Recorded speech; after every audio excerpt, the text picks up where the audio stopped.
Analog, digital, or somewhere in between. Everybody involved in music has an opinion, but not everybody knows the difference.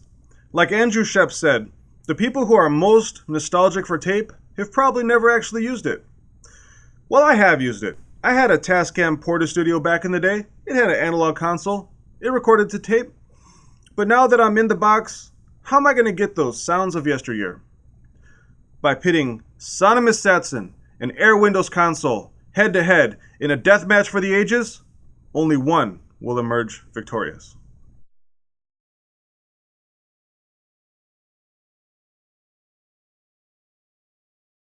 So I was working on a mix for my upcoming EP, The Uncomfortable EP Part 2. You can check Part 1 over here. And I realized I need to make a mix template.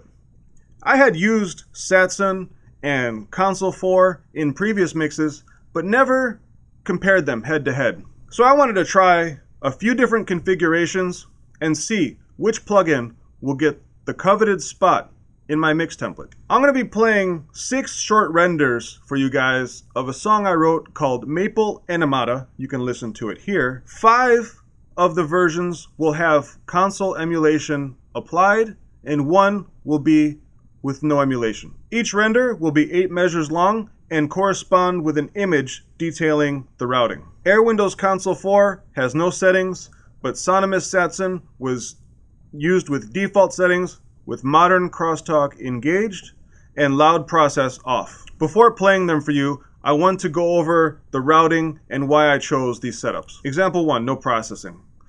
In the first example, all saturation will be turned off.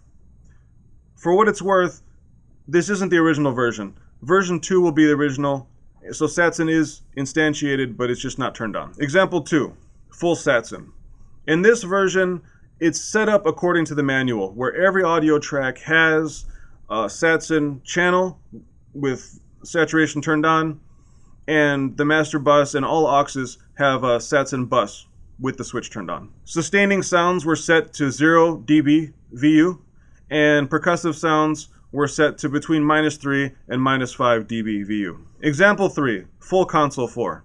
In this version, I wanted to try a full encoding decoding setup as described in a Gearslutz post linked below.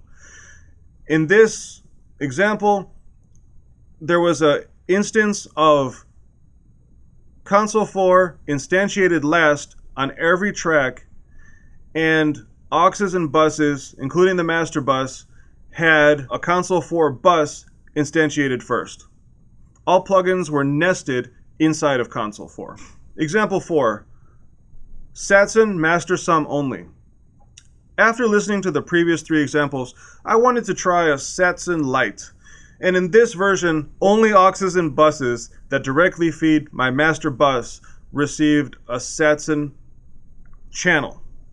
And the master bus was the only track which got a Satson bus. This is sort of simulating an external summing box. Example 5, Console 4 master sum only.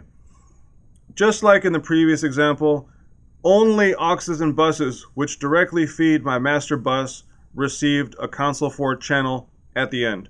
The first plugin on the master bus was a Console 4 bus. Example 6, Console 4 and Sonimus Satson master sum only. Combining the previous 2 routings, I wanted to hear what would happen if I put them together. So again, instantiated at the very end of every aux and bus feeding the master bus was Console 4 channel. First was Satson channel.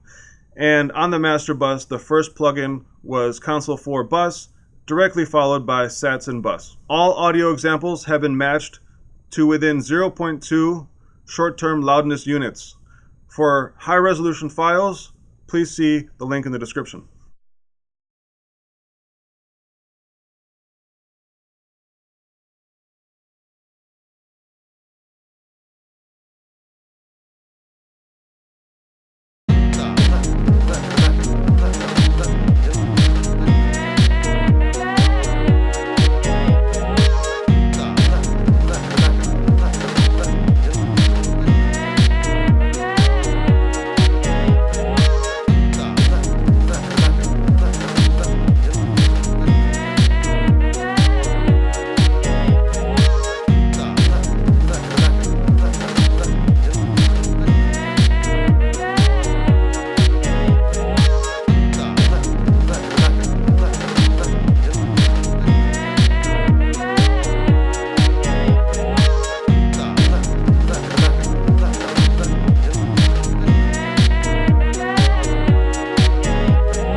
So are you guys surprised by the results?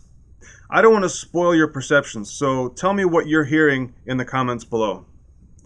While the effect is subtle, I do feel that this sort of processing helped my mixes come together a little bit more easily. In the end, I found that less is more, but you could easily get by without it. Thank you guys for watching. If you like this video, please give it a thumbs up. Let me know what you'd like to see from me in the future. And as always, subscribe for more great content.